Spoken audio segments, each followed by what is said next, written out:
Someone across the room yawns. You didn't even see it happen. You just felt it, and now you're yawning too. You didn't choose that. Something much older than you made that decision on your behalf. Here's the strange part. Think about how many things in your daily life you actually control.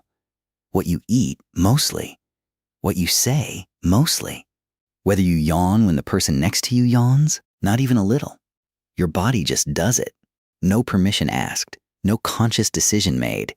Somewhere between seeing someone's mouth open and your own jaw dropping, your brain hijacked your face and you didn't even notice it happening. So what is that? Because it feels small. It feels like a throwaway reflex, right up there with hiccups or the way your leg kicks when a doctor taps your knee. But it's not small. It's actually one of the strangest, oldest, most quietly revealing pieces of behavior your body still runs.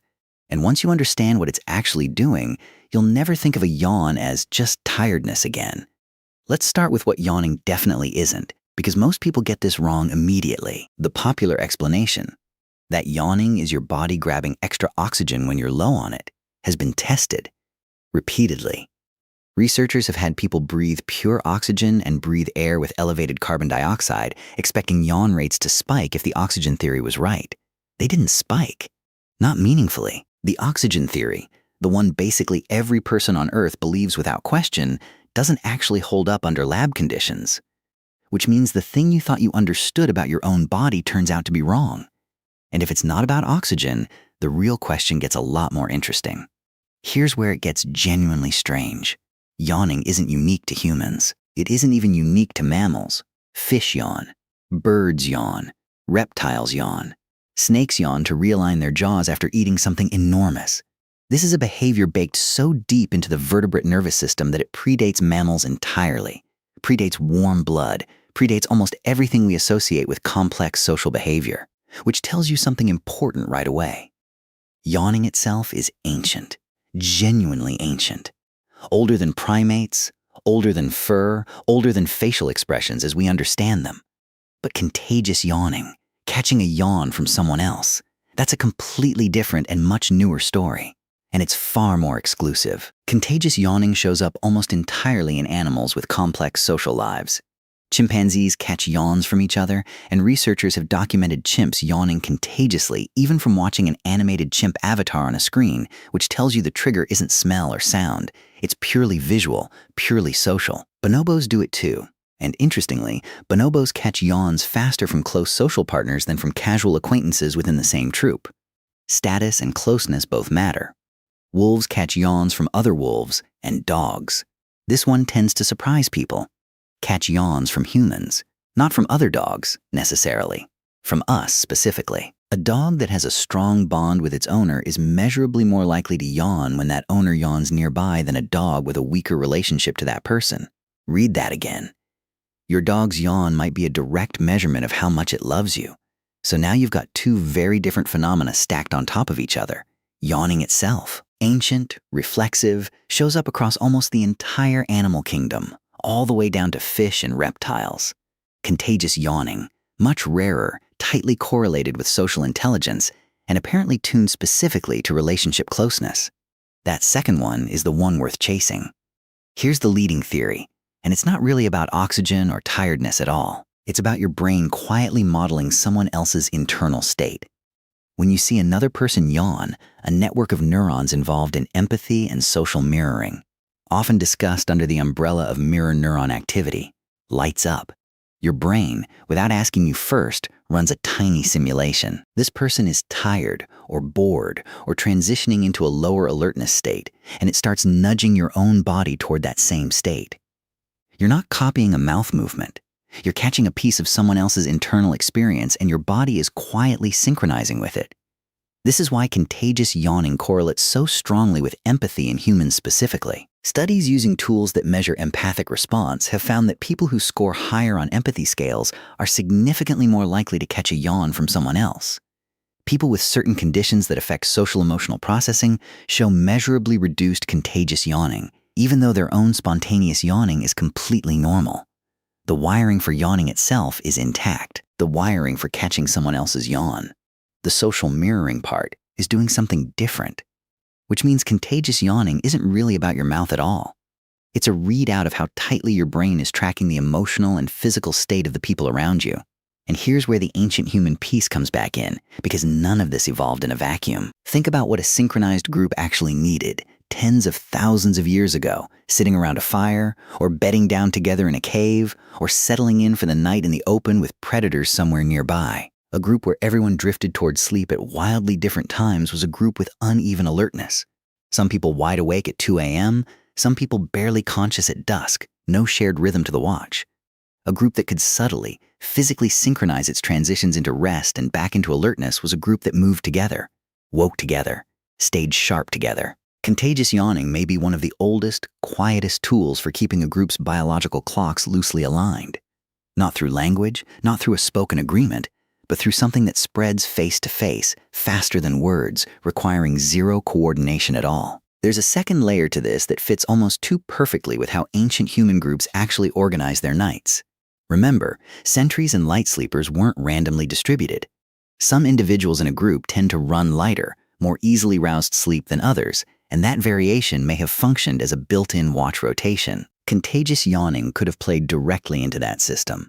A yawn spreading through a resting group wasn't just synchronizing sleepiness.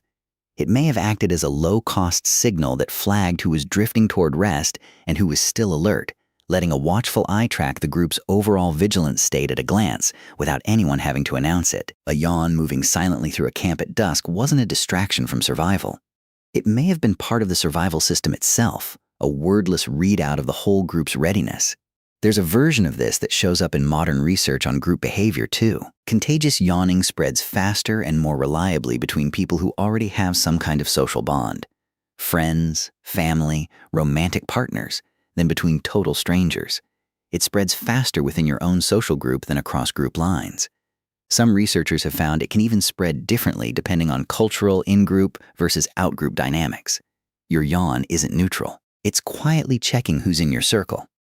Interestingly, this quiet social read on yawning isn't a purely modern scientific discovery.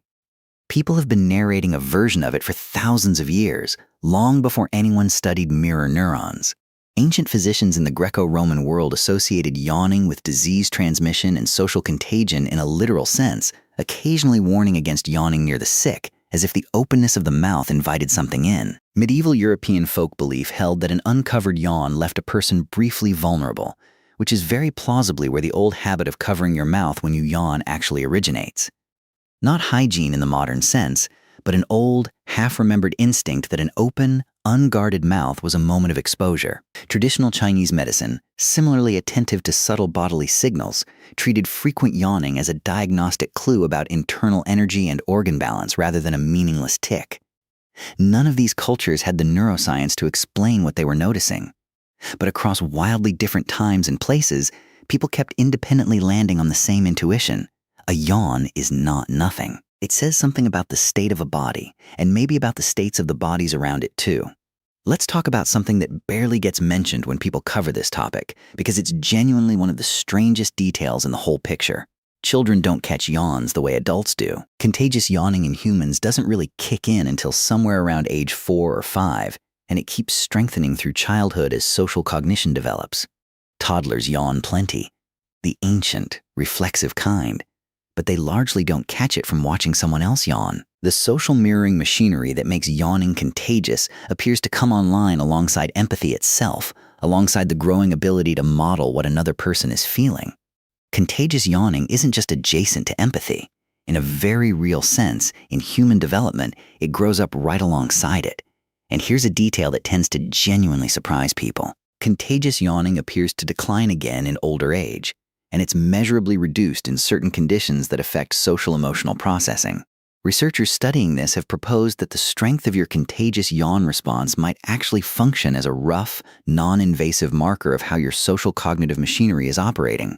Not a diagnostic tool, nothing close to that, but a genuine window into something happening far below conscious awareness. An involuntary, split-second social behavior, quietly reflecting how deeply your brain is wired to track other people. Now here's the part that should genuinely mess with you a little. You don't even need to see a yawn to catch one. Reading the word yawn enough times in a short span measurably increases yawn likelihood in a lot of people. Just thinking hard about yawning does it. Some people yawn just watching an animal yawn, or even watching a cartoon character yawn. Your brain doesn't require the real thing. It just requires the concept, planted firmly enough, and your body follows the concept like it's real. If you felt your jaw twitch at any point reading this script, that's not a coincidence. That's the exact mechanism this video has been describing, happening to you in real time while you learn about it. That's not irony. That's just how deeply automatic this behavior actually is.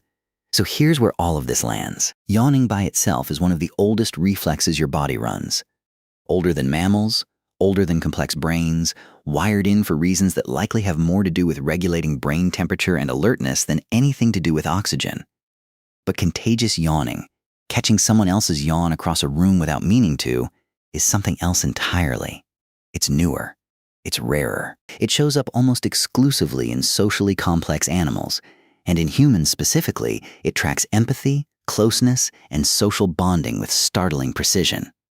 It may have spent tens of thousands of years quietly helping groups of ancient humans stay synchronized, falling toward rest together, coming back to alertness together, tracking each other's vigilance without a single word spoken. So the next time you catch a yawn from a stranger on a train, or from your dog, or from someone you love sitting across the table, don't write it off as a meaningless reflex. It isn't random. It's your nervous system quietly, automatically checking who you're connected to and answering without asking your permission first. You're not copying a mouth movement. You're catching a piece of someone else. And somewhere underneath that small, involuntary moment is a synchronization tool your ancestors were running around fires long before anyone had a word for empathy at all.